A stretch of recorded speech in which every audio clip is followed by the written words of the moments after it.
Sasa tuendelee kusalia hapo hapo kwenye eneo zima la taarifa za usajili na tumwangazie kiungo Mtanzania Adolf Mtasingwa ambaye tumeona amefanya move yake kutoka hapa nyumbani na kwenda kule Afrika ya Kusini, ambapo kiungo Mtanzania Adolf Mtasingwa ameweka rekodi ya aina yake kwa kutoa kombe la kwanza akiwa na timu yake mpya ya Kaizer Chiefs ya nchini Afrika Kusini. Kaizer Chiefs iliwafunga mabingwa wa Zimbabwe Scotland FC goli 1-0 na kutoa ubingwa huo, huku Mtasingwa akianza katika mchezo huo. Mtasingwa alijiunga na Kaizer Chiefs hivi karibuni akitokea katika klabu ya Azam FC. Bado tukimzungumza Adolf, profile yake wakati anarejea na sajiliwa Azam, performance ambayo alionyesha na kwenda kwake Kaizer, George, tunachokiona ni kama sio kitu cha ajabu sana au cha kushangaza. Unajua Adolf miaka mitatu minne nyuma hakuwa kwenye vinywa vya Watanzania. Hakuna mtu alikuwa anamjua au kumzungumzia Adolf. Lakini Adolf baada ya kurejea kutoka huko alikokuwa, nadhani ni Marekani, alivyorejea na kuja Azam, ule muda mfupi akaimpress watu na kuanza kumjua kwamba okay, kuna Adolf. Kama isingekuwa majeraha aliyoyapata hapa ndo yalimsimamisha kwa kiwango fulani, lakini grafu yake ilikuwa inapanda kwa kiwango cha juu sana. Na hata kuchukua hii move ya yeye kwenda Kaizer ni kwa sababu uwezo, anaamini uwezo aliokuwa nao pia ni uwezo mzuri. Licha ya kwamba msimu uliopita hajapata muda wa kutosha kucheza, lakini nadhani Kaizer nao wameridhishwa na kile ambacho wanakiona kutoka kwa Adolf. Na hata ukiangalia comment za Waafrika Kusini wengi baada ya ule mchezo wake wa kwanza aliocheza, wengi wamekuwa positive na kile ambacho Adolf amekionyesha mpaka sasa hivi. Adolf ni moja kati ya viungo ambao kwanza hapendi kukaa na mpira, anafanya mchezo uendelee na umove kwa haraka. Yeye anaamini kwamba mpira ndio ambao unatakiwa kutembea kwa haraka zaidi kuliko wewe mchezaji kubaki nao, na ili shambulizi ile la hatari lazima mpira utembee kwa haraka zaidi. Ndio ambayo namna unaweza kuwapata wachezaji au wapinzani wakiwa katika off position na masuala mengine yote. Anacheza mpira ambao unaonekana kama vile ni basic, lakini mara nyingi anayekufanya uone mpira ni rahisi, maana yake anacheza katika kiwango cha juu. Kiwango cha juu. Na before ile injury hajaipata na hii kwenda Kaizer, alihusishwa pia na Young Africans. Mambo yalikuwa mengi sana, alizungumzwa sana, vitu vingi sana. Nakumbuka kuna cheche ziligongeshwa katikati pale. Ndio umecheza eneo lile la kiungo. Lakini pia ni moja ya nafasi ambayo inatajwa kuwa ni ngumu sana kuicheza, inabidi uwe na kitu cha ziada. Kwenda kucheza nje kwa level ya timu kama Kaizer Chiefs, lakini kwa ligi kama ya Afrika Kusini, ni mafanikio makubwa kwa kiwango gani kwa mchezaji mzao kutoka Tanzania? Ni mafanikio makubwa sana, lakini ukimwangalia Adolf ni mchezaji ambao kwanza ana nidhamu ya uchezaji. Yaani ni mchezaji ambao yule kwenye timu unaweza kama usimuone. Lakini ukiwa na jicho lingine lile la kiufundi unamuona ni mchezaji ambao kwanza namba sita yake anayocheza ni simple na yuko sharp sana kwenye matukio. Yaani ukimfuatilia Adolf utamuona ni mchezaji ambao kwanza anachaji haraka sana kichwani. Yaani anaweza akaiona hatari kabla hata hatari haijatokea. Kwa hiyo ni mchezaji ambao kaiba ya hivyo ni wachezaji, ndio maana hata akaenda Afrika Kusini ka prove. Kwa hiyo ni wachezaji ambao kwa soka la kisasa wanaingia kwenye hiyo group. Kwa hiyo ukimwangalia Mtasingwa, Adolf ni mchezaji ambao pia anajua pia ku maintain kiwango chake. Katoka kwenye injury kama unavyosema, lakini alivyorudi unamuona bado ni Adolf yule ambao klasi yake imebaki kulingana na nini, anacheza mpira akiwa akili. Yaani akili ndio inacheza mpira. Kwa hiyo unaona hadi anaenda South na mechi ya kwanza mimi nijaribu kuangalia baadhi ya clip, nimemwona ni mchezaji ambao anacheza kwenye maeneo yake. Yaani naona namba sita nzuri ni yule, na makocha wengi wanampenda namba sita ambao atoke kwenye eneo lake. Na anajaribu kuwa protect mabeki, na pia ni mtu ambao anaona hatari kama nilivyosema, na anakuwa na jicho la pass. Kwa hiyo kwa anavyocheza nafikiri South yani kama akaingia kwenye mfumo wa aina wa South wanavyocheza, ukiangalia namba sita wa South wanavyocheza na yeye anavyocheza, nadhani nafasi yake sasa kuonyesha ni namba inaweza kuwa rahisi kwake. Ni jambo rahisi, na pia kwa South uwanja vinaruhusu, yani kila hali ya hewa inaruhusu, mazingira yanaruhusu, na unacheza mpira simple. Yani inakuwa wakati mwingine unaweza kwa kiwango kinakuwa kwa sababu ya mazingira pia. Kama unavyojua South viwanja vizuri na pasi zinatembea, na ukiwa na fitness nzuri unaweza ukacheza. Unajua sio tu kaenda South, kaenda moja kati ya timu kubwa South. Timu kubwa Afrika Kusini, kwenda kucheza Kaizer. Kuna kwenda tu South na kuna kwenda miongoni mwa timu kubwa ya Afrika Kusini. Kwenye mazingira haya George, kuna kitu uligusa kwamba ni kama alikuwa mgeni machoni mwa Watanzania, na nakumbuka kuna moja interview alikuwa anafanya, ilikuwa ya Kiingereza, watu wakashtuka kwamba jamani, huyu mtu mbona, nakumbuka ndio ikaletwa historia yake, sijui familia, sijui alikosoma, stories zikawa nyingi. Tukitazama taarifa, sio Kioma, sio Kioma, yani tuendelee. Leta story. Nikisema Kioma sio ni Mhaya. Ni Mhaya, yes ya. Unajua akili ni baadaye nikaja kukuelewa kule wenyewe nakwambia inawezekana kijiji kizima wasomi. Mtu mwenye elimu ndogo naambiwa na degree moja.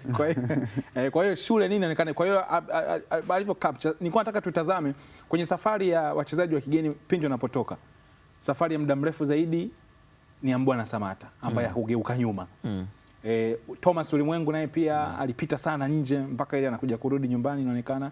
Tukaona pia Himidi hivi karibuni naye alitoka, Simon Msuva naye pia alitoka.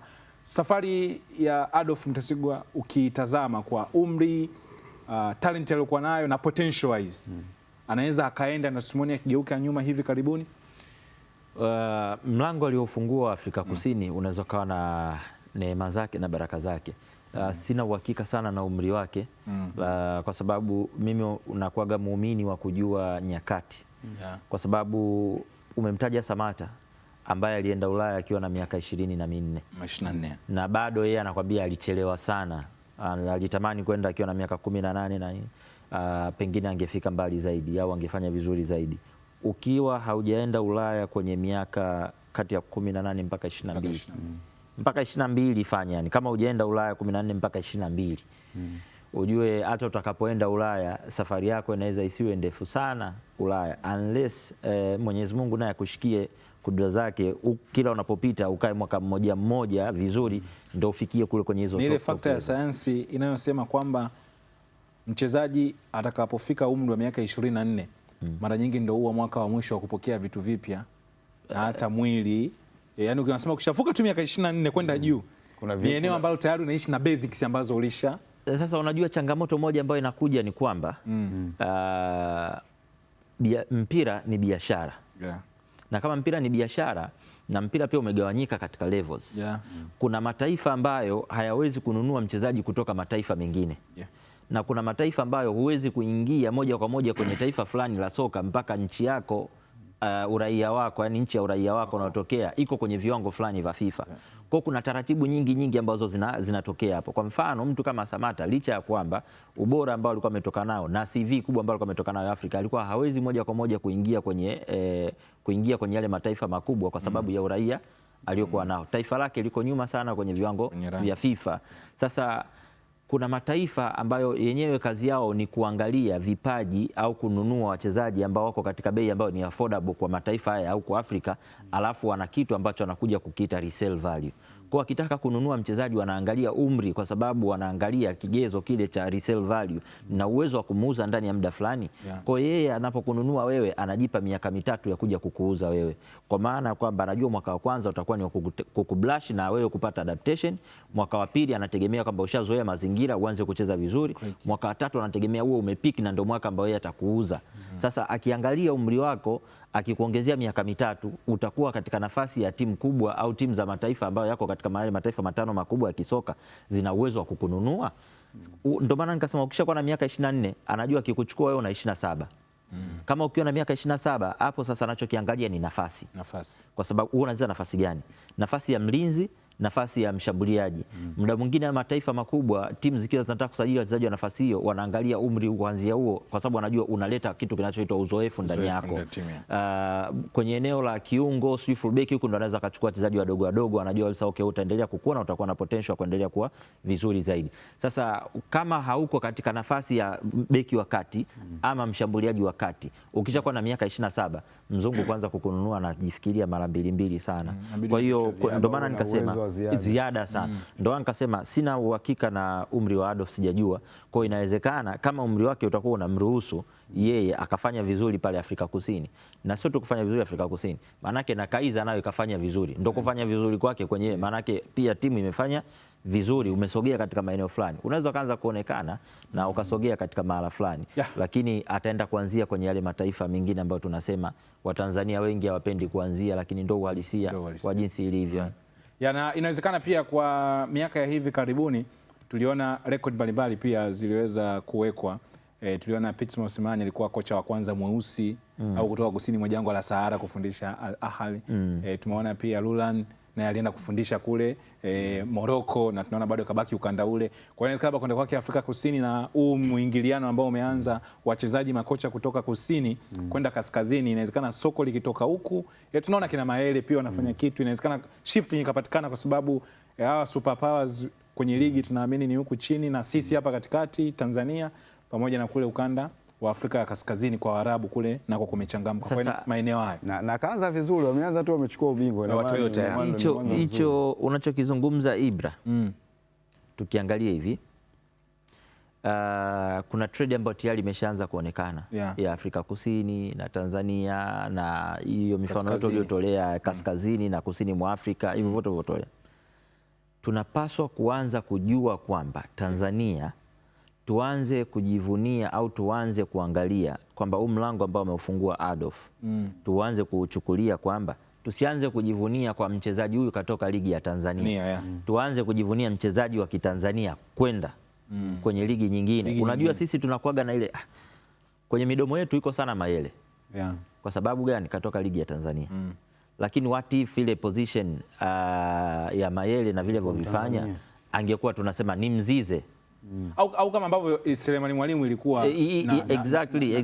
Hicho ndio kitu ambacho najaribu kukitazamia. Sio mbaya kwa mchezaji kutoka ligi ya Tanzania kwenda kufanya vizuri huko na tukamzungumzia, lakini ile kitu kwa taifa faida yake ni ndogo kuliko mchezaji wa Kitanzania kuwa ndo anafanya vile, kwa sababu anakuja kurudisha msaada moja kwa moja kwenye timu ya taifa. Yule mchezaji wa kutoka ligi ya Tanzania akienda ambaye ni wa taifa lingine, akienda na kufanya vizuri, anatusaidia kuitangaza ligi. Umeelewa? Kwa advantage yake ni moja, msaada kwa timu yake ya taifa, ila advantage yake tu ni kwamba anatusaidia kuitangaza ligi. Sasa sisi tunapaswa kuanza kutengeneza mchakato wa kupata wachezaji ambao watatupa faida kuu hizi mbili. Atatutangazia ligi na atakuja kutusaidia timu yetu katika upande wa timu ya taifa. Kama vile tunavyozungumza. Maana yangu sasa tuanze kuzalisha wachezaji wengi wa kuchukua hiyo level, kwa sababu hiyo level haitolewi kama zawadi. Na uweze kumlazimisha mtu kaja hapa aseme mimi namtaka Mayele, wewe mwambie usimchukue Mayele, sasa ngoja tukupe huyu Mtanzania.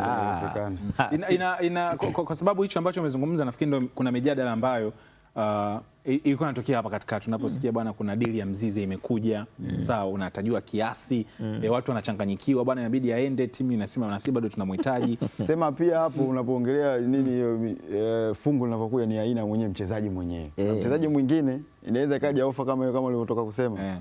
Mchezaji mwenyewe akawa yuko tayari. Sasa ni wakati wa wachezaji waone tuko tayari, tunaweza tukacheza nje. Inawezekana labda kwenye engo ya yani wachezaji wanavyoandaliwa, kwa sababu unajua huwa wanasema muda mwingine kuwa na exposure kwenye maisha, kujua vitu gani vingine vinapatikana nje ya mazingira yangu ya kila siku, inaweza kubadilisha kwenye mindset.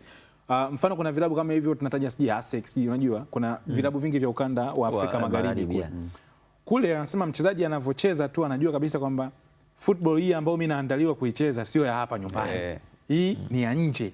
Kuna zile records za kina Kolo yani Asex to Arsenal direct hapa katikati hamna inawezekana basi kwenye tena George waona wachezaji unaona mchezaji akiwa afikiri Simba na Yanga peke yake. Ngoja ngwambie kitu. Kuna kitu ambacho watu wanasahau na wanashindwa kukielewa. Wachezaji wanacheza mpira ili wapate nini? Pesa. Cha kwanza, 99% ya wachezaji hawana shule. Sio kwa ubaya. Maana yangu ni uhalisia, kwa sababu mpira ni kazi ya muda.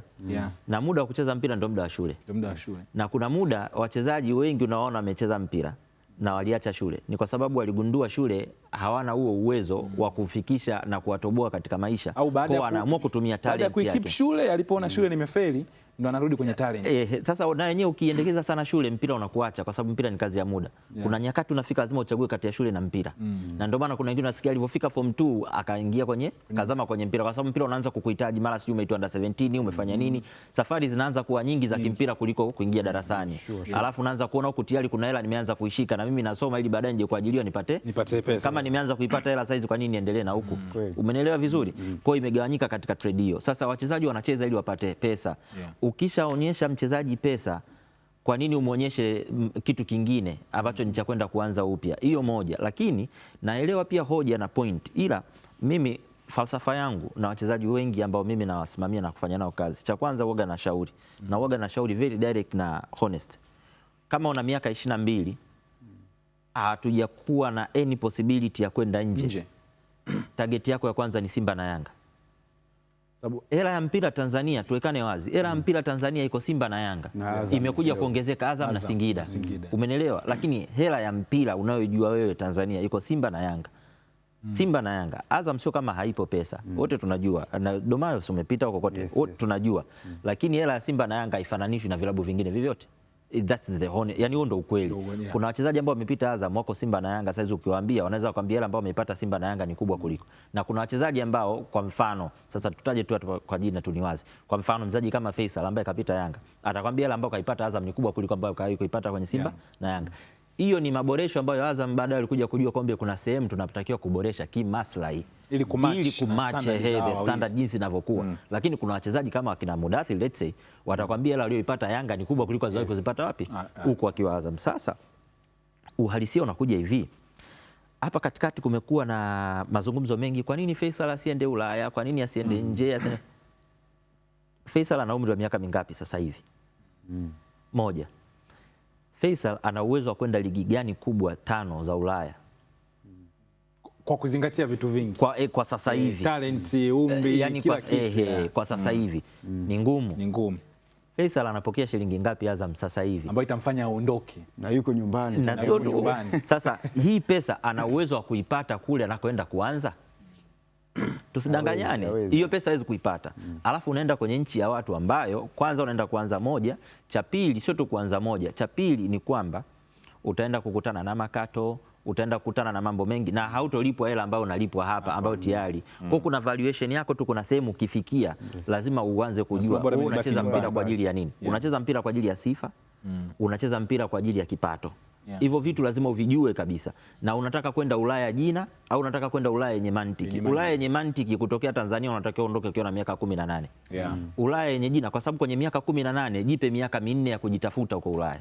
Utakuwa kwenye 22, kuna sehemu utakuwa umesogea. Ukishaondoka na 22 yako, miaka 4 ya kujitafuta, una 26 na hakuna kitu utafanikiwa katika mataifa. Unarudi na kwanza, ukirudi sasa ndo unaanza uanzie wapi? Nitakupa mfano ambao ni hai kabisa. 2017 wakati wanatoka kwenye mashindano ya under 17 ya Serengeti, Dickson Job pamoja na mchezaji mwingine ambaye siwezi kumtaja jina, walienda kwenye trial Arsenal Kiev. Walienda kwenye trial Arsenal Kiev. Walienda trial Arsenal Kiev na kila kitu kilienda sawa. Lakini falsafa ya wakati ule kwa Ukraine ilikuwa hao wanaosajiliwa kwa ajili ya under 20, teams hizi za under 20, Arsenal Kiev ilikuwa inaenda kushuka daraja. Ikishuka daraja hawaruhusiwi kusajili mchezaji yote wa kigeni kwa ajili ya hizi timu za under 20. Umeelewa? Kwa na wakati ule ilikuwa imebaki kama mechi kama 4 msimu wao kutamatika. Kwa ambaye alipata bahati ya kubakia ilikuwa ni huyo mchezaji mwingine, kwa sababu alikuwa anacheza katika nafasi za mbele. Na wao walikuwa na uhaba wa mchezaji kwenye senior team kwenye nafasi hizo, kwa akamchukua kama vile under 20/senior. Umeelewa? Kwa Diki alirudi. Na kurudi kwake nilimwambia huko na miaka 17, our target ni mpaka miaka 19-22. Kama hakuna miaka 19 hamna njia yote ya kwenda nje. Ukifika 22 haujaenda huko, target yetu ya kwanza at 22 lazima uwe Simba au Yanga. Na ndio maana wakati akiwa na umri wa miaka 20 inavyokuja ofa ya Yanga, sisi ilikuwa ndani ya plan yetu. We had that plan tayari. Kwa wakati ule watu wanazungumza unaenda kumpoteza huko anakoenda, umri wake bado mdogo. Sisi ni kitu ambacho tumezungumza akiwa na miaka 17. Yaani tumeshazungumza akiwa na miaka 17. Kwa yuko tayari kwa hiyo challenge tayari. He is ready for that. Na tuna assess, tulifanya assessment kabisa. Na kwa wakati ule Yanga center back alikuwa ni Lamine Moro pamoja na Bakari Mwamnyeto. Wamecheza mzunguko wa kwanza Yanga bila kupoteza. Umenielewa vizuri? Bila kupoteza. Alafu wewe ndo unataka umtoe mtoto Mtibwa aende pale. Anacheza nafasi ya. Na Lamine Moro alikuwa ashaanza mushkeli zile. Kapteni tena. Kapteni wa timu. Unamtoa mtoto Mtibwa aende pale anacheza nafasi ya nani? Lakini sisi tulijua katika wale wote wako vizuri, wana hate their physical, lakini hakuna mwenye brain yake.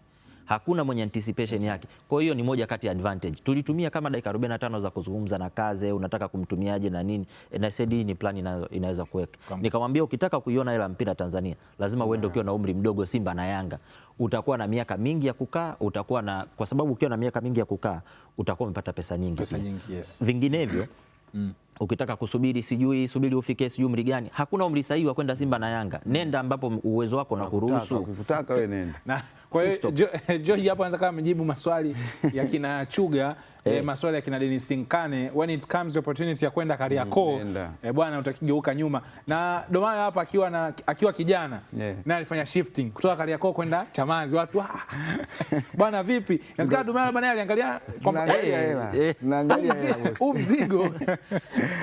Kuna siku nilikuwa naongea na Chuji. Unajua Athmani hili Chuji ana ile picha yake moja maarufu sana, ina mzigo umekaa mezani. Na hivi aliambia ule mzigo wakati unasainiwa anasema kwanza hakuwa na mtu anayemsimamia. Ilikuwa ni ya Chuji au ni ya ndani? Chuji ana picha yake moja hivi ipo ofisini Yanga pale, sio kwa ofisi ya katibu sijui ile kuna makombe pale. Anasema kwanza ule mzigo ulikaa pale baada ya kuwa zimepigwa simu na anachokitaka ndicho ambacho anapatiwa. Kwa hiyo anasema ilikuwa ni jambo la maslahi. Na anatoa reference moja, anasema ilikuwa ni kwenda Yanga. Anasema ligi bado ilikuwa haijaisha na wiki inayokuja wana mechi Simba na Yanga. Na anasema kwamba issue ilikuwa ni kwamba bwana, jambo langu lipo vizuri, mzigo upo. Anasema mimi nitacheza as a professional, ndaubonda vizuri, lakini as long as master yatakuwa mazuri. Anasema yeye pia moja ya eneo lake ambalo anashukuru, anaamini kwamba ni moja ya wachezaji ambao walianza kufanya kazi kwa mkataba. Anaamini yeye ndo alianzisha wachezaji kuanza kusaini mikataba. Kwa sababu kuna kipindi anasema mshahara ulikuwa flat wote sawa. Ilikuwa laki na 20. Yaani haijalishi we nani. Kwenye magazeti unaandikwa sana au vipi? Ni laki na 20. Alafu baada ya hapo sasa ndo anasema wakaanza kujipambania bwana, mimi job bwana. Mimi Domayo bwana, mimi Kasuga bwana. Mimi hiyo sichukui, ndo leti zikaanza. Kwa hiyo nafikiri kitu ambacho George umetupa hapa ni pamoja na management pia. Kujua potential mchezaji anatakiwa kwa wakati huu acheze wapi, awe wapi. Bwana, hili lote tunalizungumza kutokana na move ambayo ameifanya Adolf Mtasingwa kujiunga na klabu ya Kaizer Chiefs ya pale Afrika Kusini. Mchezaji mwingine ambaye pia ametoka hapa nyumbani kacheza, ameenda kwenye ligi nyingine kubwa zaidi, tuone namna ambavyo anaweza akaprove kule. Isije akawa akaenda afu akapindua akarudi hapa na tunajijua kurudi yote pia inawezekana. Mambo yanakuwa mengi. Kurudi pia inawezekana. Sasa kwa mfano, unajua muda mwingine mchezaji ukishakuwa kama hivyo Azam, kupatikana kwa timu hizi za Kariakoo na ugumu wake kununuliwa. Inawezekana ili nayo pia ikawa ni route out. Ukishakuwa kule ni rahisi. Unaelewa ni wale wa Kariakoo walikuwa wanatajwa, inawezekana ndio ikawa route out tu kwamba bwana kule ushaka muda fulani okay bwana rudi nyumbani. Na uzuri ukiwa kwenye timu kubwa ujue ukienda kama uko South ukirudi ni rahisi. Simba, Yanga, Azam pia anaweza kukurudisha pia. Kwa hiyo ni fursa pia kwa mchezaji kupata. Bana, hizo ni heka na story tofauti ambazo unazipata hapa kuhusiana na taarifa za usajili. Yule striker mtajiuliza wenyewe alikuwa anatajwa nani alicheza Ukraine. Mimi picha zangu zimekimbia hapa kama nimepata picha hivi, lakini tunaendelea na upande wa AFCON.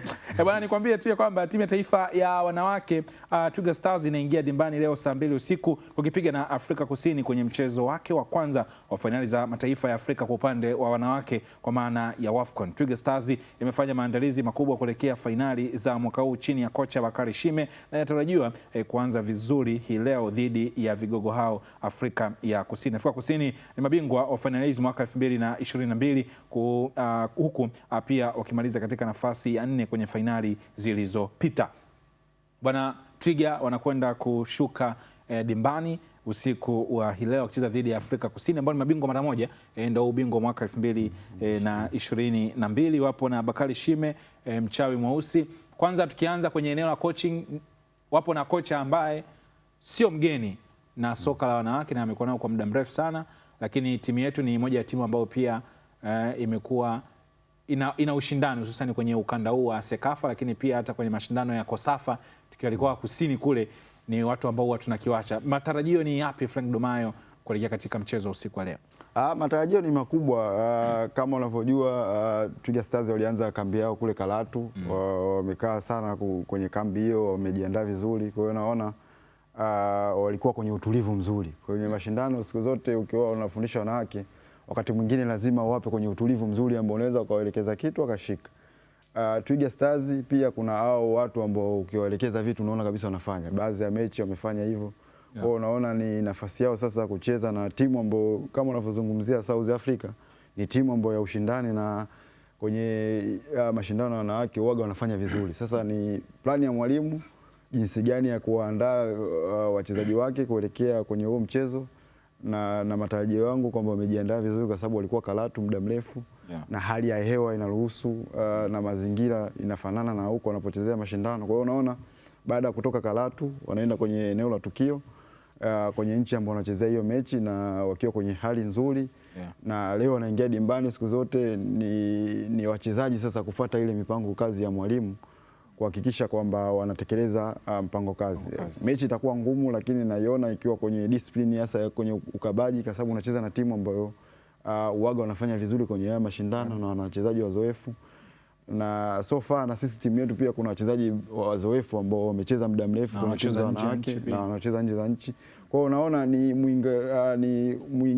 ni timu ambayo imecombine vitu vingi, experience na kuna vijana pia na wana uzoefu wa mashindano kucheza kwenye tournament za design hii. Kwa hiyo unaona ni mechi ambayo kwanza itakuwa na mpango kazi wa kuzuia zaidi, kuhakikisha wanashambulia kwa counter attack kulingana na wapinzani wanaocheza nao. Ni mchezo wa kundi B ambapo Twiga Stars wanacheza dhidi ya Afrika Kusini. Ni kwa mara ya tatu Tanzania tunashiriki fainali za WAFCON baada ya 2010 tukasubiri sana zaidi ya miaka 13 kama sio 14 mpaka mwaka 2024. Safari hii tunarejea tena katika fainali hizi za WAFCON. Jojob, tutarajie kitu gani? Mafanikio yetu makubwa ni hatua ya makundi. Bwana Ednale maana kaenda huko. Ni sehemu ya bench. Ni sehemu ya bench. Unaonaje experience hiyo Bakari Shime? Sisi unajua tuna changamoto moja. Tuna udharau sana mpira wa wanawake. Lakini mpira wa wanawake ndio ulikuwa umeanza kutuheshimisha wakati fulani kabla ya AFCON kubadili ushiriki, yani ule mfumo wa ushiriki kuongeza idadi na timu yetu kuanza kwenda kule wakati ule 2019. Kwa hiyo sisi tulisubiri mpaka 2019 kuingia AFCON, wakati wanawake 2010 tayari walikuwa washaanza kuingia. Alafu baada ya hapo umezungumza hapo kuna miaka mingi mpaka kuja kuipata 2024. Ni kupuuzia tu mpira wanawake ndio ulifanya tusirudi tena kule, kwa sababu hata ukiangalia jinsi ligi yao inavyoendeshwa kuanzia kwenye ratiba kuchelewa na mambo mengine yanavyokwenda, madaraja ya kiuchumi baina ya zile timu na udhamini na mambo mengine mengi kwenye mpira wanawake una changamoto kubwa sana. Ni kama vile ni kama tumefanya kama kuwa mtoto wa timu au mtoto wa kambo ambaye yupo tu ana survive kwa sababu tu anapaswa tu kuwepo, lakini hatujatengeneza mazingira na miundombinu sahihi ya yenyewe kufanyikiwa. Sijui kama tunaelewana vizuri. As much as Bakari Shime anafanya kazi nzuri, lakini siamini kuwa na kocha mmoja ambaye anafundisha age category zote. Yani 17 yeye, under 20 yeye, senior yeye, yani timu yote ya taifa wanawake ikiitwa ni yeye. Yani siamini sana kwenye hicho kitu. As much as anafanya vizuri, kwa sababu tutamjaji kupitia timu ipi sasa? Ya under 17, ya under 20, ya senior, au according to timu ipi tutajaji hicho kitu? Umeelewa? Project ya soka la wanawake. Hiyo inakuwa changamoto, lakini pia kitu kingine mimi waga napendaga mtu kama umechagua kuwa mchezaji, umechagua kuwa footballer, be a footballer. Hii swala la kwamba football na kwamba sijui kuna fursa nyingine ya sijui ya ajira, kwa maana kwamba kama vile jeshi na nini, sio muumini sana. Kwa mfano Tanzania inamkosa Winfrida Gerald kwenye michuano kwa sababu ya kozi. I'm like mimi ndo kama mtu niko kwenye kumsimamia, naambia forget about it. Yani hiyo mambo ya sahau kabisa. Ulichagua kuwa mchezaji, ungekuwa umechagua kutaka kuwa huko, ulitakiwa hata mpira uachane nao, ungeanzia huko kuanza kuomba nafasi hizo za huko. Hii platform kwa mtu kama Winfrida Gerald na ability yake na kuna ile performance alionyesha kwenye Champions League kama unakumbuka. Ndio nakwambia sasa. Kwake ingekuwa ni muendelezo. Yani nakueleza kwamba ukose opportunity ya AFCON kwa sababu ya hiyo kitu, basi mpira achana nao. Ndio kwenye kutafuta, ndio tulikuwa tunazungumza na soka la wanaume hapa, uhakika. Yani achana na mpira, na masuala mengine, kwa sababu security kwamba kuna wini umri unamruhusu, uwezo unamruhusu, talent yanayo. Hii ndo biggest platform ya soka la wanawake Afrika. Kwa nini uikose? Ya kujitangaza. Yani kwa nini uikose? Hakuna namna ambayo unapaswa kuikosa, na kama kweli tunajali kuhusu watoto pia, muda mwingine ilitakiwa itoke excuse ya huyu mtoto kushiriki michuano. Yes. Tutazame pia eneo ambalo unagusa, inawezekana kuna hizo changamoto ambazo tunaziona hapa, lakini bado tuna wachezaji kama kina Opa ambao wanacheza nje, kina Enekia, tunaona tumetawanya. Yani sasa hizi pia unavyoita national team sio tu ambao wanacheza kwenye ligi ya wanawake hapa ndani, tunaita nje, bwana njoo, bwana njoo. Ndio hicho ambacho nilikuwa nakwambia, soka la wanawake tumelifanya kama mtoto wa kambo, licha ya kwamba linakuwa linatusuta kila nyakati. Unajua wao wakiita timu yao ya taifa wana wachezaji wengi wa Tanzania wanaocheza nje kuliko wachezaji wa timu ya taifa ya wanaume ambao wanacheza nje. Sio kama unaelewa. Licha ya kwamba tumewacha hivyo, lakini wana wachezaji wengi ambao wanaenda nje. Wanafikaje? Sasa kama hatujawapa hiyo nguvu na wanafika huko, kwa nini tusiongezee nguvu na tufanye vizuri? Tuna nafasi ya kuwa moja kati ya timu bora sana katika ukanda wa Sekafa. Umeelewa? Na sio tu Sekafa, pengine hapa Afrika, lakini hatuwawekei miundombinu. Ni kama tumeridhika tuna vile wanavyofanya. Ni sawa na kwamba una mtoto ambaye hana tuition, hana nini, lakini anajitahidi anapata B. Badala ya kumuongezea, unaridhika na B anayoipata, lakini kumbe ungemuongezea tuition, ungemuongezea mazingira mazuri ya kujifunza, angeweza kupata A. Yes bana, huo ni mchezo wa Afrika Kusini ambao watakuwa wanacheza dhidi ya Twiga Stars, timu ya taifa ya wanawake, michuano ya WAFCON ambayo inafanyika kule nchini Morocco. Na nikwambie tu kwamba Twiga au Tanzania tupo kundi B, kundi ambalo tumepangwa ni sambamba na mataifa ya Afrika Kusini ambao tunaanza nao hii leo, lakini pia wapo Ivory Coast kwenye kundi hilo pamoja na Burkina Faso. Ndio kundi ambao Tanzania tupo kundi B, na hii leo Tanzania tunacheza na Afrika Kusini, lakini Ivory Coast wanaanza na Burkina Faso. Bana, unajua hapo samani kwenye hilo kundi Ivory Coast wanamkosa mchezaji mmoja anaitwa Odrogo.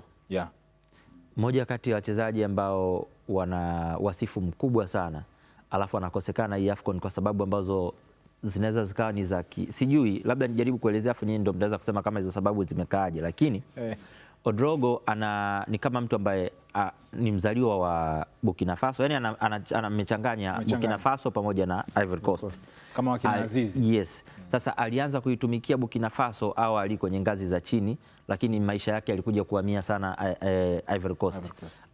Yuko ASEC, ni mfungaji bora wa sijui CAF Champions League, ni mchezaji bora wa CAF Champions League, ni mchezaji bora wa ule ukanda wao kule walivyocheza. Yani ana wasifu mkubwa sana. Ana magoli ya kutosha, umri wake ni mzuri, lakini imagine anaikosa hii AFCON kwa sababu tu Ivory Coast wanadhani kutakuwa na contradiction ya uraia wake, na kashaichezea Ivory Coast katika mechi kadhaa pia. Kwa hiyo wanashindwa kumtumia AFCON kwa sababu wanahisi kunaweza kuwa kuna contradiction au utata wa kiuraia ambao unaweza ukaja ukazaliwa, kwa wameamua kumwacha. Lakini CAF si wapo kwa ajili ya clearance. Same applies. Burkina Faso nao walimwacha kipindi cha nyuma kwenda kwenye AFCON wakihofia kitu sababu hiyo. Sasa CAF wanafanya nini? Hapo ndo mimi na wewe hatujui. Kwa sababu mamlaka zipo kwenye kuclear. Wanatakiwa watoe clarification ili mchezaji apate hiyo platform. Kama mechi nyingine anacheza, kwa nini hizo wanamzuia? Sasa unajua kuna zile mechi za ukanda zinakuwa ni za kwenu. Leseni kwenye ushiriki wa vilabu. Leseni kwa sababu kwenye leseni si inasoma uraia. Si ndio? Mchezaji bwana, hii leseni ya huyu mchezaji ni mchezaji wa Twiga Stars, lakini anacheza Simba Queens. Si ndio? Ni Mtanzania huyu. Sasa kule kwenye club level wote tunajua hapa. Mchezaji wa ASEC raia wapi? Leseni yake inasoma raia wapi? Ndio hapo. Sababu kama CAF tunaamini mchezaji ambaye klabu yake huwa inashiriki mashindano makubwa ya taifa, sicheza mechi za timu taifa sikacheza. Labda kama kuna mambo mengine labda kama hiyo hivyo. Bwana, pia tupata nafasi ya kuungana na mwenzetu Lugano Mwakalobo ambaye yeye pia yupo kule nchini Morocco, ambaye ataweza kutujuza hasa maandalizi kuelekea katika mchezo huu, vitu vimekaje. Lakini hapo jana pia ilichezwa michezo ya ufunguzi, ilipigwa michezo miwili ya ufunguzi kwa upande wa kundi A, kundi ambalo pia linamhusisha mwenyeji ambaye ni Morocco, na Morocco akiwa kama mwenyeji. Hizi ni fainali za 3 mfululizo. Morocco anakuwa ni wenyeji, na kwenye matokeo ya hapo jana kwa upande wa kundi A, timu ya taifa ya Algeria wao walipata ushindi wa mabao 2-0 dhidi ya Senegal, wakati Morocco wao walipata ushindi wa mabao 4-0 dhidi ya majirani zetu Kenya. Kwa hiyo majirani bwana, Kenya wao wameanza kwa kuchezea kichapo kikubwa. maana hii sio zingi kwa chachi. Walianza vizuri mpaka dakika 19 vile walibishabisha vizuri dakika 19 display yao. Kwa hiyo Kenya bwana wao wamekutana na hiyo zahma, lakini sisi kwa upande wetu tutakuwa tunacheza hii leo, na hii pia leo inaweza ikatoa picha ya kwamba kwenye huu ukanda wa Afrika Mashariki sisi ndio tumekuwa bora kuanzia kwenye ligi, na kwa sababu pia tumekuwa tuna mchanganyiko wa kuchukua wachezaji kutoka mataifa tofauti tofauti, kwa hichi ambacho kimetokea kwa Kenya jana. Kama tutapata kitu leo dhidi ya Afrika Kusini, tuna nafasi ya kupata kitu, so I think tuna nafasi ya kufanya vizuri na pengine mimi naamini tunapaswa kufanya vizuri kuliko timu zingine za ukanda wetu ambazo zinaingia kwenye kushiriki. Tuna timu nzuri na tumepata maandalizi ya kutosha, alafu tuna kocha ambaye amekuepo kwenye hizo timu kwa zaidi ya miaka 6-7, yani hakuna sababu nyingine utakuja kutueleza kwa Bakari Shime. Yani hakuna sababu nyingine ambayo napaswa kuja kutueleza, lakini mambo mengine nje tu ya hilo zengwe kidogo, nadhani umefika wakati zije zinazotubadilisha jamani.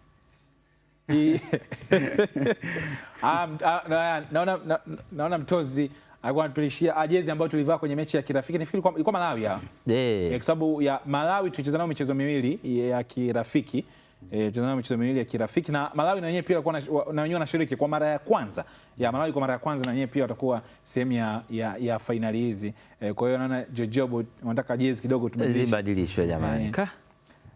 Bwana Lugano mwa Kalobo mwenzetu yupo kule nchini Morocco, tupate nafasi kuungana naye na tuweze kujua hasa vitu vimekaaje. Kwa Lugano, mambo vipi? Mambo ni salama kabisa Kasuga. Vipi hali hapo Dar es Salaam? Bwana, sisi tuko vizuri kabisa Dar es Salaam. Hali ya hewa inavutia kabisa. Vipi Morocco, kama nyumbani Mbeya au kama Dar es Salaam? Joto joto au baridi? Morocco ni kidogo inaingia Dar es Salaam, lakini kidogo inaingia Mbeya. Zipo nyakati ambazo unatembea juani hivi, lakini kuna upepo unapiga unausikilizia.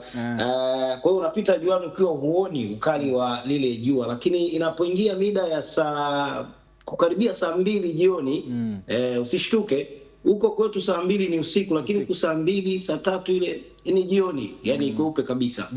Huo ndo muda ambao unakiona kibaridi kwa namna moja hivi kidogo, na hata matumizi ya AC huko ni kidogo sana. Hakika. Na labda tukizungumza, umegusa hapo hali ya hewa, timu iliweka kambi Karatu kule kwenye mazingira ya kuamini kwamba tunakwenda kucheza hali ya hewa kidogo itakuwa ni ya ubaridi baridi. Unaona kwa kile ambacho tulikifanya kwenye maandalizi kinaweza kaanza kuonekana kuelekea katika mchezo wetu wa hii leo dhidi ya Afrika Kusini? Kwa mujibu wa maelezo ya kocha Bakari Shime, akigusia namna ambavyo alijiandaa pale Karatu, ilikuwa ni kambi ya wiki 3, lakini pia wamekaa hapa Morocco takriban siku 10 kabla ya siku ya leo, ambapo ndo wanakwenda kucheza mchezo wa kwanza wa finali za kombe la mataifa Afrika. Kocha anasema kwamba mazingira yako vizuri na hali ya hewa ni rafiki kwa kushindana, na ni sehemu ya kitu ambacho kinakamilisha maandalizi ambayo wameyafanya mara zote toka wapo Karatu mpaka wanakuja hapa. Na anasema kwamba kama ulivyoeleza kwamba kuna michezo miwili ya kirafiki walipiga kweli dhidi ya Ghana, mchezo ambao ulienda bila, lakini wakacheza dhidi ya Nigeria wakapoteza 2-1. Kocha anasema kwamba hayo yalikuwa ni maandalizi tosha, na ameona vile ambavyo alikuwa anastahili kuvirekebisha na kuviweka sawa viko vizuri. Na jana alizungumza kama leo akiamka sawa wachezaji wake, matumaini yake ni makubwa sana kufanya vizuri katika mchezo wao wa kwanza dhidi ya Afrika Kusini. Kasuga. Na labda tutazame kwa ujumla kwenda kwenye huu mchezo. Najua ulikuwa sehemu ya timu mazoezini, umeona vitu vingi sana, unasikia story. Motivation ni kubwa kiasi gani kutoka kwa wachezaji na kwenye mazingatio pia, kwa sababu hatujawahi kuvuka group stage? Unaona kuna motisha, nafasi yoyote ya kuona kwamba this time around tunaweza tukavunja mwiko na tukaenda hatua za mtoano, labda kama ambavyo timu za wanaume tumeona wamefanya kwenye CHAN, lakini pia kwenye AFCON? Motisha wachezaji, unaona ari, nazungumza ile ari ya wachezaji. Hali ya wachezaji ni njema sana na jinsi ambavyo nilihudhuria mazoezi yao ya mwisho jana katika uwanja wa Annex Mohamed wa 5 pale, sura zao, mili yao inaeleza kwamba wako tayari na wanahitaji kufanya ushindani wa kweli dhidi ya Afrika Kusini. Na kama utarejea pia mazungumzo ya nahodha wa timu Opa Clement, alizungumza na akaelezea wazi kwamba sisi kama wachezaji tuna utayari mkubwa sana, tuna shauku kubwa ya kufanya vizuri katika mchezo huu kwa sababu matamanio yao ya kucheza michuano mikubwa, fainali za kombe la dunia yapo dhahiri. Ndivyo ambavyo alieleza. Kwa hiyo wanataka wahakikishe kwamba wanafanya vizuri kuanzia mchezo huu wa kwanza dhidi ya Afrika Kusini, na ikiwezekana wafike katika ile hatua ambayo zinapatikana zile timu 4 ambazo zinakwenda kushiriki fainali za kombe la dunia 2027. Opa Clement pia alizungumza kwamba anakumbuka fainali mara ya mwisho alifunga goli. Kwa hiyo matumaini yake ni makubwa sana kwamba leo anakwenda kuingia kwenye mchezo ambao anaona anaweza kufanya kitu, na tunafahamu kwamba ushindi unatokana na magoli. Kwa hiyo alijaribu kupicha kwamba wako tayari na wamejiandaa kushindana na kupata ushindi ikiwezekana. Wewe pia wewe ni muumini wa soka la wanawake. Hapo umegusa kwenye pointi ya Opa Clement. 2024 alikuwa ni sehemu ya kikosi na kuna wengine ambao pia wanarejea. Kwa mazingira namna ambavyo yalivyo, tutegemee kuona muendelezo uliokuwa bora. Ndio kwenye swali langu la awali, nafasi walau ya kuvuka hatua ya makundi na kwenda mtoano. Wewe ukiwa kama mdau ulivyokiona kikosi, umeona ari ya wachezaji, umegusa kwenye pointi ya Opa na kundi letu ambalo tupo, unaona mazingira ya siku kufanya vizuri zaidi ipo kuvuka hatua hiyo? Sijakupata vizuri Kasuga. Hapo unanisikia vizuri Makalobo? Sijakusikia vizuri Kasuga. Lakini saizi unanipata? Niulize tena? Yes, unaweza kauliza tena na kupata vizuri. Yes, nilikuwa nauliza, umegusa pointi ya Opa kutoka kwenye fainali za mwaka 2024 kwamba kuna kitu ambacho alikianzisha, aliweka alama akafunga goli. Wewe pia ni mdau mkubwa sana wa soka la wanawake. Kikosi ambacho tunacho kina mchanganyiko, wachezaji wanaocheza nje, wengine wa hapa ndani. Mwiko wa kuishia hatua ya makundi, wewe pia kama mdau na ulivyoona timu inajiandaa, unaona tunaweza tukavuka kwenye hii stage ya makundi na kwenda mtoano? Kwa kurejea level ama madaraja ambayo wachezaji wanaounda kikosi cha Twiga Stars kwenye ngazi ya club, naiona picha kwamba kuna kitu kinaweza kikatokea kuanzia leo kwenye mchezo dhidi ya Afrika Kusini. Siamini kwamba Afrika Kusini watakuwa na mchezo mwepesi watakapokutana na Twiga Stars. Na hii imeonesha wazi kwa wachezaji wenyewe, wanasema wanautaka mchezo na wanaamini kwamba wanaweza kufanya kitu. Sasa walikutana South Africa na timu ambayo wachezaji wengi hawajapata exposure ya kucheza ligi za nje na kuona test ushindani, lakini sasa hivi wanakwenda kukutana na Twiga Stars ambayo kidogo na wachezaji wa aina hiyo ambao wanaweza wakaimili pressure kubwa.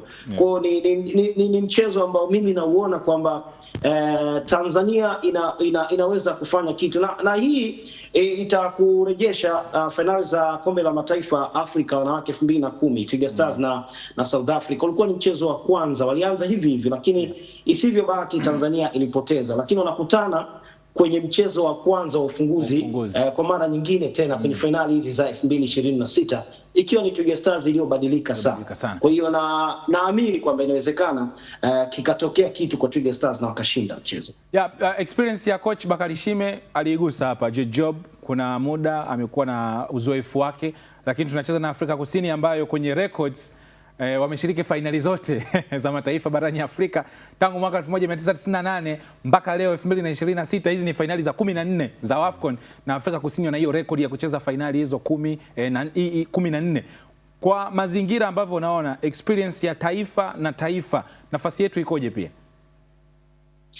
Kwa kuzingatia experience, hicho ni kitu kingine na unaweza usiipe sana nafasi Twiga Stars kwa sababu hata ushiriki wenyewe hii ni mara ya pili mfululizo, lakini kabla ya kushiriki mwaka 2024 ilikuwa tayari imepita miaka ya kutosha nyuma ambapo ilishiriki 2010 ikiwa ni mara ya kwanza. Kwa hiyo sasa inawezekana kwamba ikawa ni faida kubwa kwa Afrika Kusini kwenye kigezo cha uzoefu, lakini maandalizi mazuri na uzoefu ambao wachezaji wameupata kwenye pressure za kiwango cha kimataifa kwa level ya klabu, inaweza ikawa ni chachu nyingine kwa Twiga Stars ambayo inaweza ikashinda huo uzoefu ambao Afrika Kusini wengine wamekuwa nao tangu muda huo na levels ambazo wameziweka kwenye FIFA. Yes bana, Mwakalobo, sisi tukiwa tunatoka hapa tuweze kuacha kuendelea na mambo mengine. Vipi hali ya kikosi, wachezaji wote wapo vizuri au kuna news yoyote ya wachezaji ambao labda wana injury? Mchezaji pekee ambaye kocha alimuelezea kuwa na injury, tulipofika pale mazoezini tulimuona anafanya mazoezi ya peke yake, anazunguka akiwa na bench staff Betha, na tulijaribu kumuuliza kocha kwa nini anafanya mazoezi ya peke yake. Stumai Abdallah, kocha alieleza kwamba alipata majeraha katika moja ya mechi za kirafiki alizokuwa wanafanya. Kwa hiyo ni mchezaji pekee ambaye wa kutumainiwa kwenye kikosi cha Twiga Stars ambaye amepata injury na atakosekana pengine katika mchezo wa leo. Yes, bwana Mwakalobo, sisi tuseme tu tunakushukuru sana na tunaamini tutaendelea kupata updates nyingi zaidi, lakini pia Watanzania muda huu wajue kabisa kwamba hizi ni mechi ambazo pia unazitazama kupitia Azam Sports. Uchambuzi pia unakuwa unapatikana kwa uzuri kabisa. Mwakalobo, Morocco inaonekana ina muonekano wa AFCON kumechangamka. Unasema? Nasema Morocco ina muonekano wa AFCON kumechangamka. Nilikuwa napita mitaani nchi na AFCON. Kiukweli hakuna heka na shamla nyingi ambazo zinaonesha kwamba AFCON inafanyika hapa. Kwa hiyo ukipita mitaani kuna baadhi ya maeneo tukiwa na shida zetu, tulikuwa tukizungumza na watu, unapomuelezea kwamba kuna AFCON anashtuka, anakuwa haelewi. So inawezekana pia hata hapa hawakufanya uhamasishaji wa kutosha kuiambia Morocco kwamba tuna AFCON, licha ya kuwa katika mechi za jana kama umebahatika kuziona, kulikuwa kidogo kuna mwamko, uwepo wa mashabiki viwanjani, na hiyo ni kule jijini Rabat ambako ndiko iliko timu mwenyeji Morocco. Labda ilichagizwa na hayo, pengine hayo mazingira ya huko kuna mwamko, lakini kwa Casablanca hapa tulipo kuna utulivu mkubwa sana. Tunasubiri tu kuona ni nini kitatokea ama kutakuwa na mazingira gani katika viwanja. Yes, wala Mwakalobo, si tukushukuru sana na tukutakia kila heri katika majukumu mengine ambayo yanafuata kuendelea kutuhabarisha zaidi kutoka hapo nchini Morocco. Asante sana Kasuga, mwambie Gift Macha na wengine wote kwamba pumzi ninayovuta hapa ndio ile ambayo anavuta uzee Mourinho. Jirani tu hapo Spain, lakini Cristiano Ronaldo hapo Ureno. Hakika, au sio? Kwa hiyo ndugu zetu wa Uyole kule wajua wanavuta pumzi ya tofauti. Bwana, shukrani sana.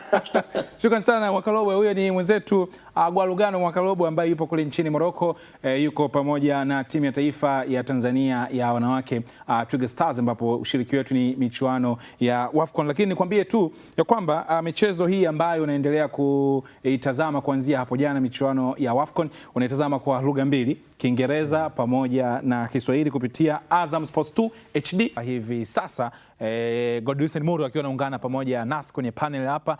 Job bado yupo, lakini tuelekee nchini Rwanda bwana. Kule vitu vimeiva kweli kweli.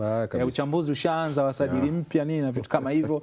Matokeo pia tunayaona. Muda huu tuungane na Karibu Mzinga ambaye yupo kule nchini Rwanda akiwa anafuatilia kwa ukaribu kabisa kama sehemu ya Azam TV mwendelezo wa michuano hiyo kwa mwaka huu 2026. Mzinga, mambo vipi? Salama, nashukuru, niko vizuri. Habari ya hapo studio? Bwana, si tupo vizuri kabisa hapa. Mambo ya chambua 442 zinaendelea na matukio mengi zaidi. Bwana, hali ya mashindano hapo kwa ujumla wake tangu tulipoanza mechi za ufunguzi, tumeona vipigo vizito, tumeona watu wakiishi nje ya matarajio kwenye matokeo ya Simba. Singida nao jambo likawakuta. Ushasikia bwana, fungwa na timu kutoka Sudani Kusini. Unajua tena uchambuzi wetu, mambo ni mengi. So far mazingira yakoje mashindano yalivyoanza, vibe lake? Okay, mashindano yameanza vizuri kwenye hatua hii ya makundi, ikiwa tumeona timu zote tayari zimeshacheza sasa hivi. Kwa maana ya jana ndio ilikuwa kundi la mwisho linacheza mechi zake, timu kutoka Zanzibar na timu ya hapa kwa maana ya Rayon Sport na KVZ ndio walikuwa wanamaliza mzunguko wa kwanza wa hatua ya makundi.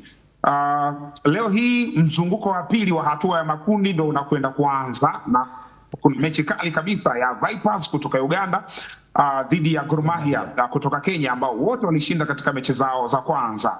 Lakini APR kutoka hapa Rwanda wanakwenda kucheza na Garde Republican kutoka Djibouti. So leo kuna michezo miwili ya moto, lakini ndio tumeingia katika hatua ya kupata picha kubwa ya nani anakwenda hatua inayofuata, nani anamaliza mwendo, kwa sababu michuano hii tunafahamu kwamba timu moja tu katika kila kundi ndio inatoka kwenda hatua inayofuata, alafu mmoja anakuwa best loser. Kwa hiyo mwenye alama tatu kama anapata alama tatu nyingine, tafsiri yake ana asilimia zaidi ya 98 ya kwenda hatua inayofuata. So kwenye eneo la uwanjani mazingira yako hivyo, kwa maana leo ndo mzunguko wa pili unakwenda kuanza rasmi. Lakini eneo la pili ni eneo la msisimko wa Sekafa Kagame hapa Rwanda, Kigali, hususan ambako michuano hii inafanyika. Msisimko ni mkubwa na mashabiki wanajitokeza viwanjani kuangalia hizi timu kwa sababu ni timu ambazo asilimia kubwa wanazifahamu kutokana na ubora wake. Na kitu kingine, hii michuano ipo wakati wa likizo sasa hivi. Tunafahamu mwezi huu wa 6 wa 7 ni miezi ya likizo. Kwa hiyo watu wanajitokeza uwanjani kwa namba ya kuridhisha. Naamini pia mnaona kwenye television, hususan hizi timu kubwa zinapocheza hapa Rwanda, Rayon Sport na APR, lakini pia anapocheza Simba, anapocheza Al Hilali, unaona mashabiki wanajitokeza uwanjani. Kwa hiyo kadri muda unavyozidi kwenda, msisimko unazidi kuongezeka wa michuano hii ya Sekafa Kagame. Na labda kuna matokeo ambayo tuliyaona hususan kwa moja wa wakilishi wa Tanzania au timu zote mbili, bado hatujaona matokeo ya ushindi.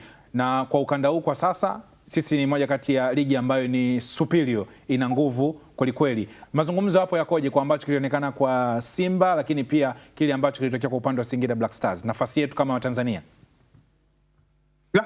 Sio tu Singida na Simba, lakini hata wawakilishi kutoka visiwani Zanzibar. Hapo ndo tunapata ile wote ya muungano wa Tanzania. Ingawaje kimpira tunatofautiana nao katika level ya Sekafa na CAF. KVZ na wenyewe pia wameshindwa kupata alama na wenyewe wamepoteza. Kwa hiyo timu zote tatu za Tanzania hakuna hata moja ambayo imepata alama ya ushindi mpaka sasa hivi. Ni Simba peke yake ambaye angalau kapata alama moja. Imekuwa kama imewashangaza Wanyarwanda wengi kuona hiki kikitokea, kwa sababu kabla ya mechi yoyote kuchezwa, timu ambazo zilikuwa zinaonekana ni hatari zaidi hapa ilikuwa ni Simba na Singida kutoka Tanzania bara. Ndio timu ambazo zinaonekana zina msuli, zina nguvu, na hapo ilikuwa inawekwa na Al Hilali. Na Singida ambaye ni bingwa mtetezi.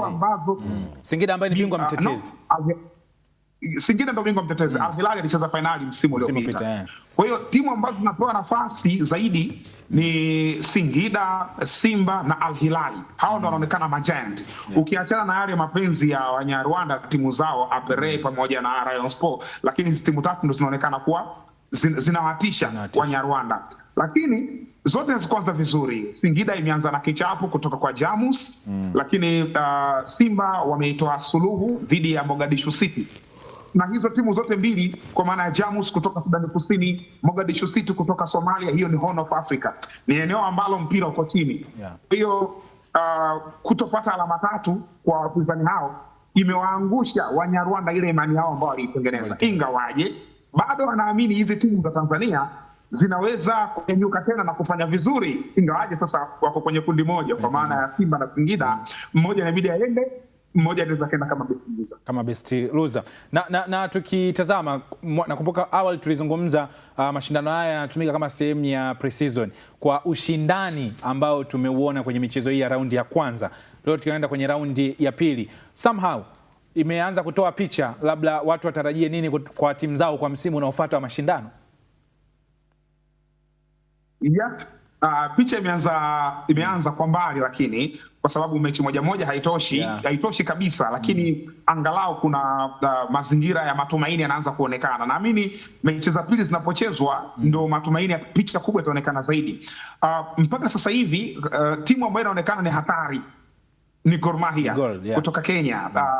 Kushinda magoli 5, kumfunga APR ni timu kubwa hapa Rwanda, na tunafahamu edition 2 zilizopita APR ilicheza finali na Golden Arrows ya Red Arrows ya Zambia. Airmen wale. Kwa hiyo APR katika michuano hii sio timu goigoi, sio timu dhaifu, lakini hata hapa Rwanda, hawa ni mabingwa wa ligi kuu ya Rwanda, ni mabingwa wa CAF, wana mataji matatu msimu uliopita. Kwa hiyo sio timu nyepesi APR. Kufungwa goli 5 na Gor Mahia ni surprise, ni kitu ambacho kimeshangaza watu wengi. Kwa hiyo Gor Mahia inaonekana kwamba ndio timu hatari zaidi. Sasa mechi inayokuja Gor Mahia wanacheza na bingwa wa Uganda Vipers. Na hiyo mechi inachezwa leo. Maana yake hii mechi inakwenda kuwa ngumu kwa sababu inahusisha mataifa mawili ambayo ni mataifa yaliyoshiba kwenye mpira wa miguu. Lakini timu nyingine ambayo inaonekana kwamba ni tishio labda inazungumziwa hii Rayon Sport. Unajua Rayon Sport wamechukua wachezaji 18 wapya na imeshinda dhidi ya KVZ magoli 2-0. Wenyewe wa Rwanda wanaona timu yao iko vizuri kulinganisha na mpinzani wao wa karibu APR. So mpaka sasa hivi tunapoongea, timu inayopewa hadhi kubwa zaidi ni Gor Mahia katika raundi ya kwanza. Tunasubiri leo hii watafanya nini, lakini tunasubiri timu nyingine zitafanya nini katika raundi hii ya pili. Yes, bwana, hiyo ni picha Gharibu Mzinga akiwa anatupa kutoka pale nchini Rwanda kwenye mwendelezo wa michuano hiyo ya Sekafa Kagame Cup kwa mwaka 2026. Umemgusa gol kutokana na kipigo ambacho alikitoa, na labda inawezekana Gor Mahia kuna nyakati ambazo ukanda huu alionekana kuwa yupo superior. Inawezekana hao ndio wanarudi kwa tathmini yako ya soka la ukanda huu na Afrika kutoka kwenye utawala ule ambao walishauweka kipindi kile wakiwa na kina Jackie Toisenge, wakina Medi Kagere.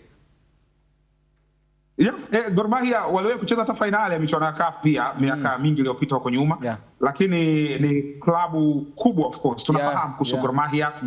Afrika inafahamu Gor Mahia, East Africa. Gor Mahia ni miongoni mwa klabu kubwa.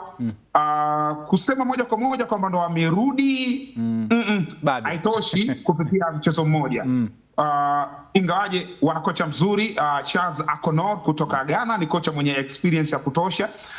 Wana squad nzuri, wana wachezaji wengi wazuri kwenye kikosi chao, na wana national team materials.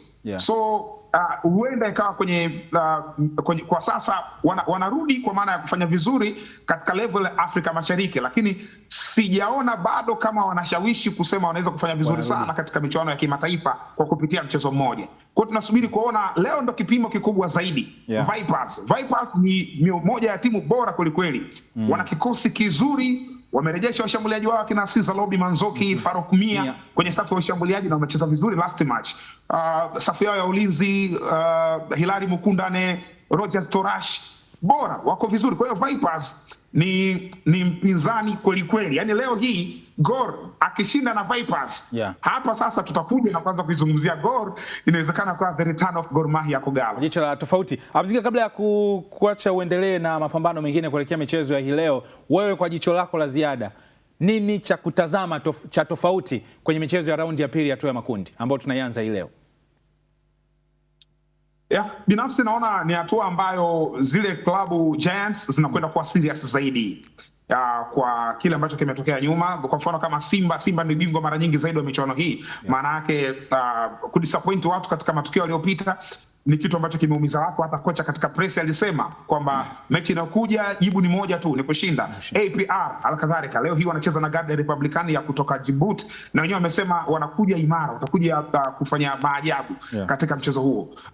Al Hilali wameshinda, lakini kocha Gaibu Kasa aliongea pia katika mkutano na waandishi wa habari kwamba hakuwa satisfied, hakuridhika sana na kiwango ambacho kimeonyeshwa na timu yake. Kwa hiyo raundi hii ya pili Giants wamedhamiria kufanya makubwa. Lakini kuna timu za kuziangalia. Kuna note tunapewa Afrika Mashariki kwamba kuna mataifa yanapiga hatua. Kwa mfano hiyo Sudani Kusini kwenye mpira ukisikia jina alifurahishi, alitishi, lakini wana hiyo Jamus ni klabu yenye qualities, wana majina mengi makubwa pale. Jude Semugavi amesumbua sana hapo Rwanda, MVP wa ligi ya Rwanda misimu miwili iliyopita, yuko pale. Mfungaji bora ligi kuu ya Kenya, mfungaji bora ligi kuu ya Mauritania, wote wako pale. Kwa hiyo ukiangalia ina wachezaji wengi bora. So lengo nini? Ni kupeperusha vyema bendera ya Sudani Kusini. Kwa hiyo hata Simba mwenyewe asiingie kwa mazoea kwamba hawa ni wa Sudani Kusini. Hapana. Aingie akiwa kamili bila kwenda kwa dharau. Mogadishu City kutoka Somalia tunafahamu level yao ya mpira, wameibana mbavu Simba. Guardian Republican of course walipoteza mchezo wa kwanza, lakini walionyesha kiwango bora katika kipindi cha pili. Kwa hiyo kuna note tunaipewa na hizi timu kutokea katika haya mataifa ambayo yanaonekana yako chini sana kwenye level ya mpira wa miguu kuelekea katika hii raundi ya pili, ni timu za kuziangalia sana. Yes, bwana, hiyo ni noti ya kuweza kuzingatia kuitazama zaidi kuelekea katika michezo ya raundi ya pili ya michuano ya Sekafa Kagame Cup, ambapo leo inapigwa michezo miwili. Gor Mahia dhidi ya Vipers ni mechi ambayo inapigwa saa 10 jioni, lakini baadaye saa 1 usiku tutashuhudia mchezo kati ya Guardian Republic wao wakicheza dhidi ya APR. Mechi itakuwa ni saa 1 usiku, na mechi zote hizo tunazitazama kupitia Azam Sports 1 HD. Mzinga, si tukushukuru sana kwa muda wako, lakini tunatarajia pia kesho utakuja kutupa ripoti ya kile ambacho kitakuwa kimetokea, na labda kama upepo utakuwa umechange baada ya leo Gor Mahia kwenda kujipima mbele ya Vipers. Shukrani sana kwa muda wako Mzinga. Asante sana, shukrani sana. Hapa nipo kwenye uwanja wa Amahoro, eneo la waandishi wa habari, na press zinaendelea hapo ndani, kwa hiyo kuna mengi ya kujuzana, tutaendelea kujuzana inshallah. Okay, shukrani sana, kila laheri kwenye majukumu yako. Bwana, huyu ni Godwin Mzinga mwenzetu ambaye yupo pale nchini Rwanda, na umeweza kusikia updates, lakini pia in case ulikuwa ujui mwenendo wa jambo linaendaje, ameweza kutupa ufanuzi mkubwa sana, picha halisi baada ya michezo ya raundi ya kwanza. Leo tunaenda kuanza michezo ya raundi ya pili, na tuambia hii raundi ya pili ni ya kuwatazama vigogo wata maintain vipi, kwa sababu bahati mbaya sana timu ambazo zinaenda katika hatua inayofuata ni timu 4 tu. Timu 4 tu. Tena 3 zitakuwa ni viongozi wa kila kundi, lakini timu moja itakao zisindikiza hizi 3 ni best loser, timu iliyomaliza nafasi ya pili kati ya timu zilizomaliza nafasi ya pili zenye matokeo mazuri zaidi. Ni format kama ya mwaka jana. Yes, kama ya mwaka jana, kwa sababu mwaka jana best loser alikuwa KMC. Wakati APR, Al Hilal na Singida Black Stars walienda kama viongozi wa makundi, na baadaye Al Hilal alipoteza dhidi ya Singida Black Stars. Bahati nzuri ni kwamba finalists wote wapo bado. Al Hilal yupo Omdurman ambaye amehusika pia kwenye nguvu yake ya uwekezaji katika mashindano husika. Black Stars ndio huyo alianza kwa kupoteza. By the way, unaweza ukaona hawa Giant tunaozungumza kwa namna moja ama nyingine wanaonekana wameanza kwenye gia ya chini. Kuna sababu pia nyuma yake. Kwa mechi zote nilizozitazama za Kagame, ni pia fursa ya makocha kuanza kujaribu wachezaji wapya kwenye hivi vikosi. Hakuna kocha ambao utaona ameingia full squad yake ile ambayo anaitegemea regular starting lineup ambao mara nyingi anaanza nayo kwenye michezo muhimu. Hata Steve Barker unaona alikuwa na kundi kubwa la wachezaji hata kwenye kuwa switch position. Angalia Anthony Mligo kaanza kama center back siku ile na Vedastus Masinde. Yule Nathaniel Chilambo ni fullback wa kulia, lakini ni versatile, amepelekwa kushoto. Kwenye kieneo la kiungo ndo Semfuko pamoja na Kevin Nation. Kwa hiyo Motus Cooper kutoka Gaborone United alipata nafasi. Kwa hiyo utaona baadhi ya timu zinakwenda kwa ajili ya kuanza kufanya acclimatization. Wachezaji waanze kuzoea kucheza kwenye timu katika hali ya hewa tofauti. Lakini kuna timu zinakuja ziko serious kwa sababu ile nguo yao ya sikukuu ndo hiyo wanakwenda nayo. Yaani kikosi chao cha kwanza, ukiangalia Mogadishu hawa Jamusi wanavyokwenda kwenye mashindano, wao wanaamini ndio CAF Champions League yao. Sio ndio kishirikisho lao. Tofauti na kina Simba ambazo akina Black Stars ambao pia wanajitazama kwenye engo ya mbali zaidi ya Sekafa. Unajua hata kabla ya Simba na Yanga kuanza kupiga hatua kwenye michuano ya CAF, ndio ilikuwa mashindano. Sekafa ndio ilikuwa CAF Champions League yao. Yaani wakifika finali inazungumzika hata kwenye mkutano mkuu pale. Unaona kwenye Sekafa. Lakini sasa hivi story inaweza ikawa ni ya kawaida sana kuizungumza. Kwa hiyo pointi kubwa hapa ni testing ya baadhi ya wachezaji kwenye usajili huu ulioingia. Yes, timu nyingine zikiwa zinatumia mashindano haya kama pre-season, lakini pia timu nyingine ni eneo la wao kuendelea kujiimarisha, kukutana na timu kubwa.